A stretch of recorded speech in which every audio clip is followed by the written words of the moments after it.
Sa episode 2, nagsimula ang istorya ng bumuka ang lupa at bumulaga ang hukbo ng mga halimaw na kahawig ng malalaking langgam. Tumakbo ang mga sibilyan habang ang lungsod ay nilalamon ng takot. Sa gitna ng kaguluhan, lumipat ang eksena sa base ng Division 1 pagkatapos ng mahabang pagsasanay. Ang lahat ay nag-alisa na ngunit si Kafka ay naiwan sa pagtakbo para magpalakas ng katawan dahil kailangan niya ipakita ang kanyang halaga para makasurvive sa pagiging isang tao at hindi halimaw. Sa kabilang banda si Kikoro ay nagpunta kay Naruomi para sabihin na magsanay sila ngunit habang nag-uusap ang dalawa ay nagkaroon ng alarma na may naglitawan ng mga kaiju.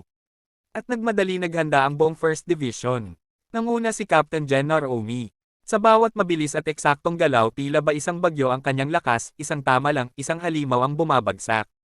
Kasabay niya sumugod si Kikoro Shinomiya, ang batang mandirigma na may tapang na higit pa sa kanyang edad. Sa bawat sablay ng kaaway, siya'y parang kidlat na dumadaan, nilalagas ang mga kaiju ng walang pag-aalinlangan.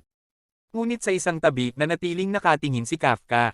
Pinipilit niyang ibalik ang kapangyarihan na minsang naging sandigan ng lahat, ngunit paulit-ulit siyang nabibigo. Ang bigat ng pangako at takot ay higit na mabigat kaysa sa mismong halimaw na kanilang hinaharap. Sa bawat segundo ng kabiguan, mas lalong lumalalim ang sugat sa kanyang loob. At mula sa kadiliman, lumitaw ang tunay na kalaban. Kaiju number 9. Sa bawat galaw nito, mas lalong bumibigat ang atmosfera.